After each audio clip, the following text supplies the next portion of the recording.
ನಾನ್ ಅನ್ಕೊಂಡಿದ್ದೆ ಎಲ್ಲಾರ ಅತ್ತೆ ತರ ನೀವು ಸ್ಟ್ರಿಕ್ಟ್ ಆಗಿರ್ತೀರಾ ಅಂತ. ಆದ್ರೆ ನೀವು ಸಾರಿ ಅತ್ತೆ, ಸ್ವಲ್ಪ ಎದ್ದೇಳೋದು ಲೇಟ್ ಆಯ್ತು. ಪರವಾಗಿಲ್ಲ ಮಗಳೇ, ನಾನ್ ತಿಂಡಿಗೆ ರೆಡಿ ಮಾಡ್ತಾ ಇದ್ದೀನಿ, ನೀನ್ ಹೋಗಿ ಕುತ್ಕೋ, ತಗೊಂಬರ್ತೀನಿ. ನಾನ್ ಅನ್ಕೊಂಡಿದ್ದೆ ಎಲ್ಲಾರ ಅತ್ತೆ ತರ ನೀವು ಸ್ಟ್ರಿಕ್ಟ್ ಆಗಿರ್ತೀರಾ ಅಂತ.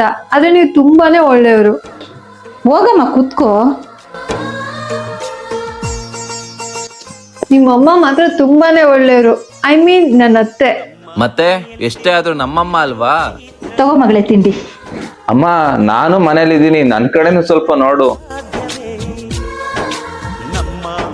ಅತ್ತೆ, ನಮ್ಮ ಮನೆಯಲ್ಲಿ ಯಾವುದೇ ಕೆಲ್ಸನೂ ಮಾಡಿಸ್ತಾ ಇರ್ಲಿಲ್ಲ. ಅದಕ್ಕೆ ನಂಗೆ ಇವಾಗ ಕೆಲ್ಸ ಕಲಿಯಕ್ ಸ್ವಲ್ಪ ಟೈಮ್ ಆಗುತ್ತೆ. ಅಯ್ಯೋ ಮಗಳೇ, ನಾನೇ ಈ ಮನೆ ನಡೆಸ್ಕೊಂಡು ಹೋಗಕ್ಕೆ 25 ವರ್ಷ ಬೇಕಾಗಿತ್ತು. ಅದ್ ಹೇಗ್ ಅನ್ಕೊಳ್ಳಿ, ನೀನ್ ಇಷ್ಟು ಬೇಗ ಮನೆ ನಡ್ಸ್ಕೊಂಡು ಹೋಗ್ತೀಯಾ ಅಂತ. ಪ್ರತಿ ಮನೆಯಲ್ಲೂ ಅತ್ತೆ ಸೊಸೆ ಇಷ್ಟು ಅರ್ಥ ಮಾಡ್ಕೊಂಡ್ಬಿಟ್ರೆ ಯಾವತ್ತು ಜಗಳ ಅನ್ನೋದೇ ಇರಲ್ಲ ಅಲ್ವಾ?